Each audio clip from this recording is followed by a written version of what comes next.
Hello and welcome to this pre-budget special.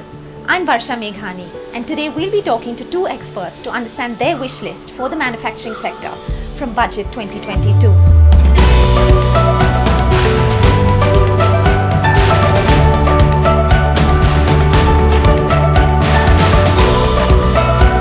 Boosting India's manufacturing sector has long been on the agenda of successive governments, given its share in employment generation and the multiplier effect it has on growth. In 2014, for example, while unveiling the Make in India initiative, Prime Minister Narendra Modi vowed to make India a global manufacturing hub and boost the sector's share to GDP to 25% by 2022. 7 years on, that goal remains elusive. The sector at present contributes 16 to 17% to GDP according to the CII.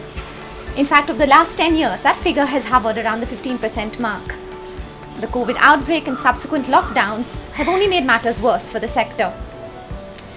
In response, the government introduced the production-linked incentive scheme last year for 13 sectors, including automobiles, telecoms, pharma, textiles, etc., to give a renewed push to domestic manufacturing. But is that enough, or is more needed from this budget to propel Indian manufacturing? We caught up with Ankit Agarwal of Sterlite Technologies and Kapil Gupta, Chief Economist at Edelweiss, to take the discussion forward. So Ankit, to begin with, since the second COVID wave petered out, we did see a strong recovery, especially in the October to December quarter last year. We saw that in GST collections picking up, we saw auto sales pick up, consumption and demand across the board picking up. So what is your take on the current recovery trend? And with the Omicron variant spreading so fast, how concerned are you? So we definitely saw a pretty strong uptick in terms of our manufacturing, not only in India, but also globally. With the demand, we were able to run our facilities at near 100% capacity. So I think that's been very positive and encouraging. We are, I would say, cautious and evaluating it very closely in terms of how the Omicron is spreading, but also the precautions that we take. So we've obviously implemented a lot of safety measures both across our manufacturing as well as our services and R&D. But I think generally what we're finding is that with the right precautions in place, there is, I would say, less of a fear, so to speak, within the employees and families compared to probably previous rounds.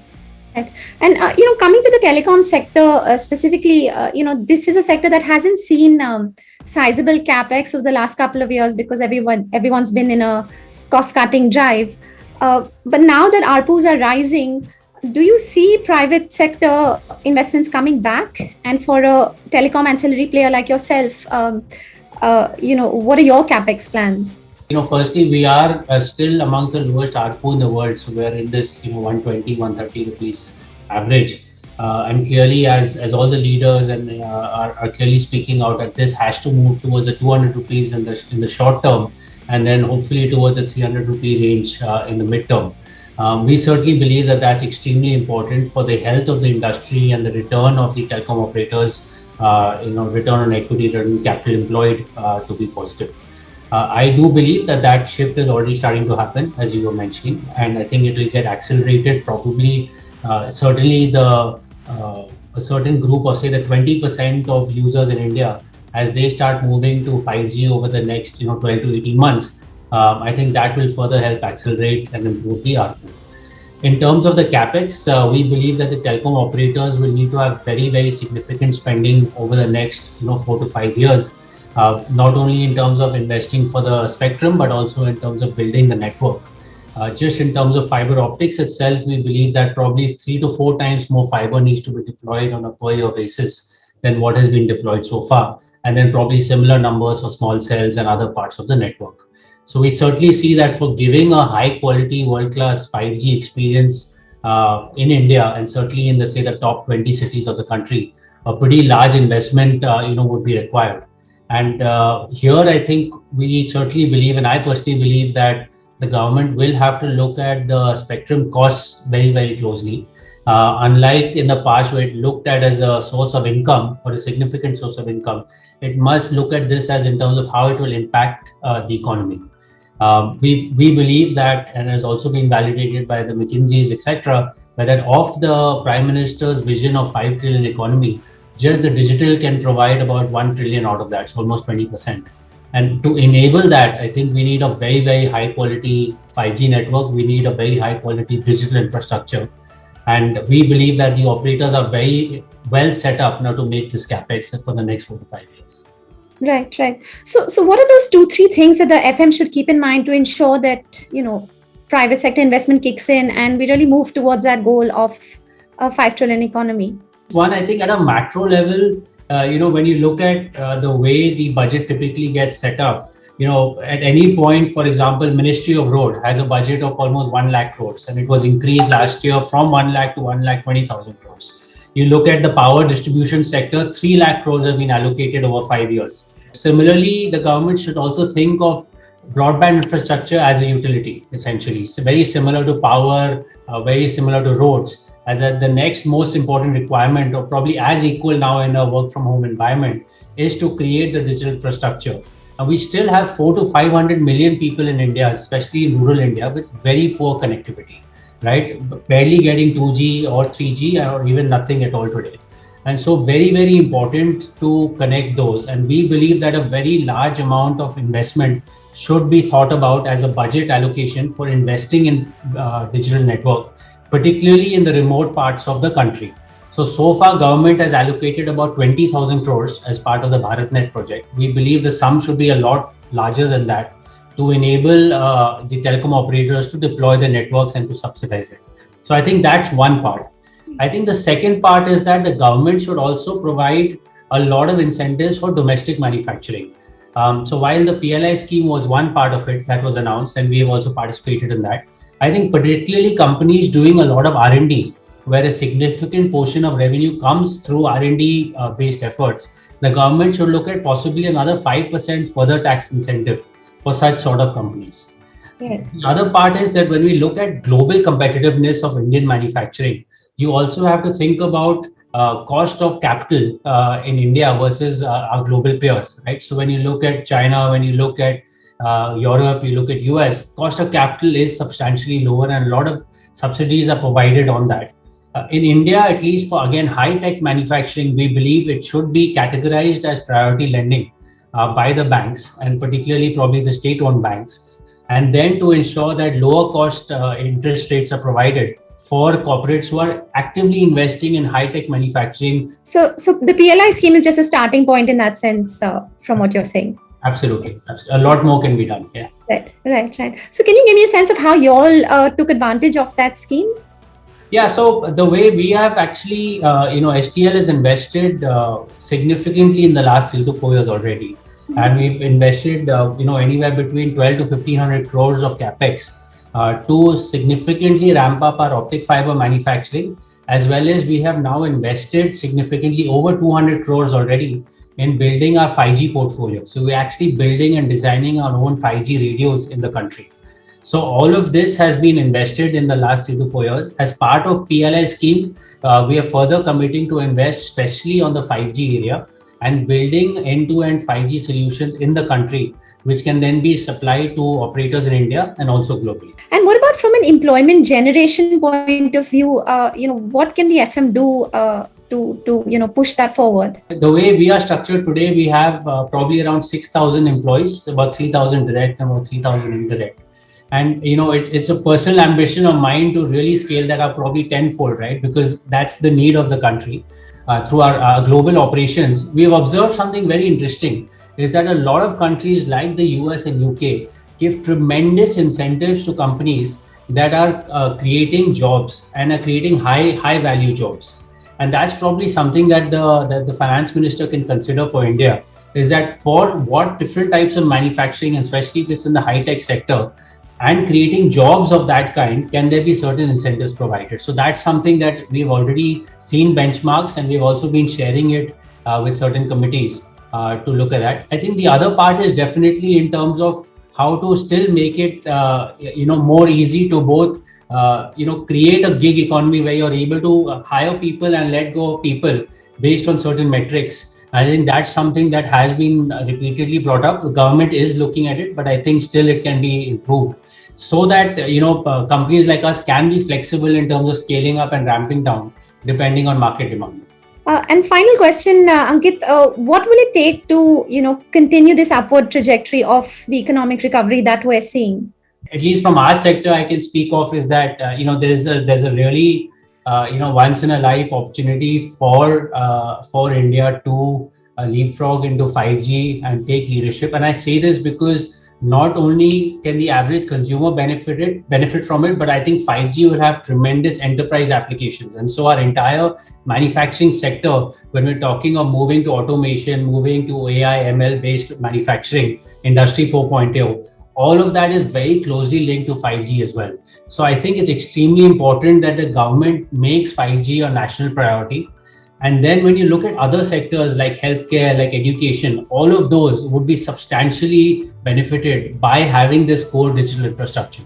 So I think it's extremely possible that the government can consciously invest, can consciously ensure that infrastructure gets deployed, particularly in rural parts of the country. I must applaud the government as well for a lot of the policies, especially in the telecom sector in the last 6 months. There's a real intent to improve the health of the sector, and we're already seeing that.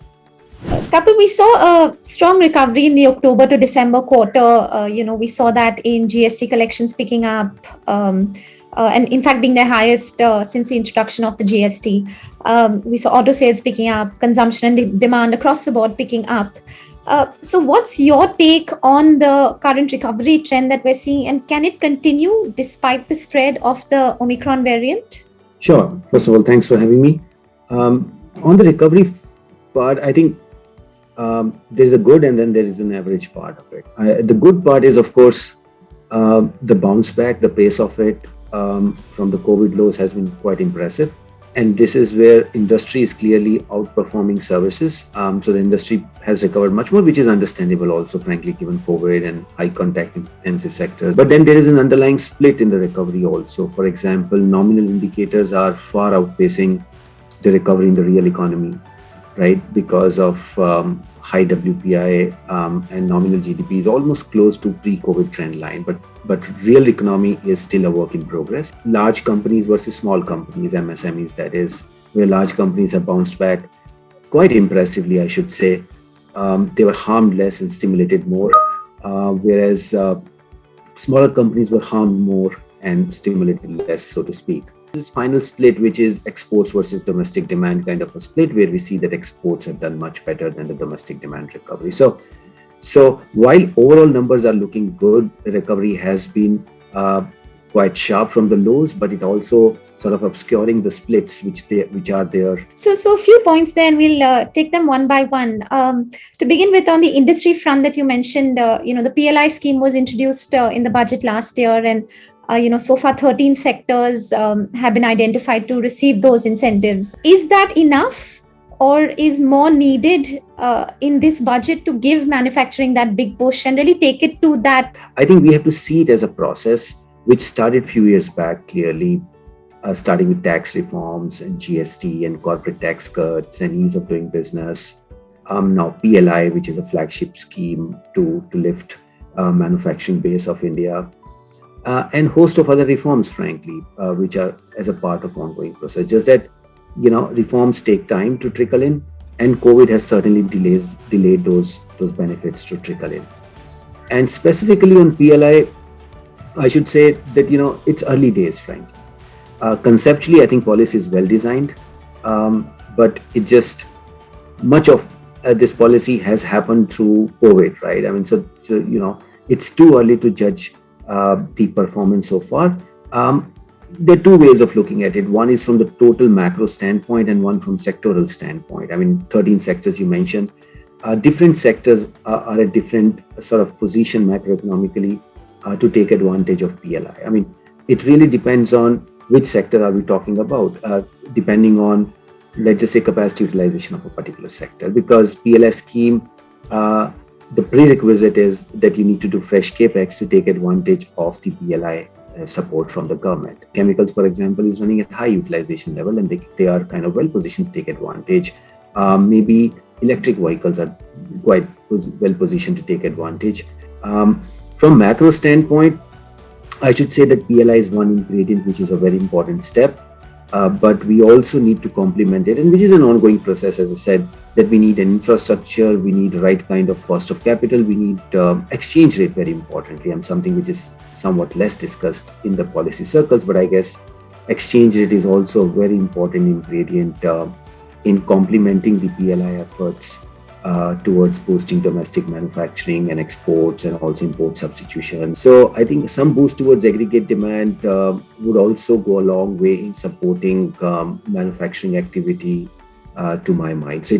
So we have seen a lot of supply reforms already, tax cuts and restructuring and so on and so forth. But we also need a little bit of a demand push at the lower end. And so kind of that also ties into the MSME point that you mentioned, that this is the sector that was hardest hit during the pandemic. Of course, we had the credit guarantee scheme.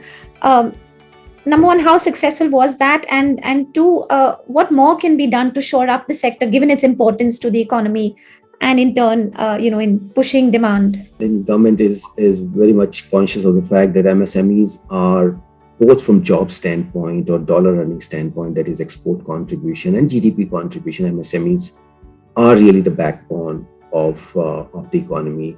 ECLG scheme was a very good scheme, I guess. It was important to support them, handhold them through the pandemic.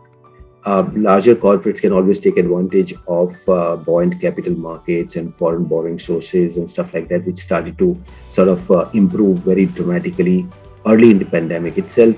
But it is the broader lending conditions which have taken time. So to that extent, I think ECLG scheme is good. I think they've covered 3 lakh crore or something so far. There's still some room there for 4.5 lakh crore, maybe some extension in terms of timeline. I would also say that when we did the tax cut for manufacturing before the pandemic in 2019, and it was the conditionality was that the capex needs to be done by F23, F24.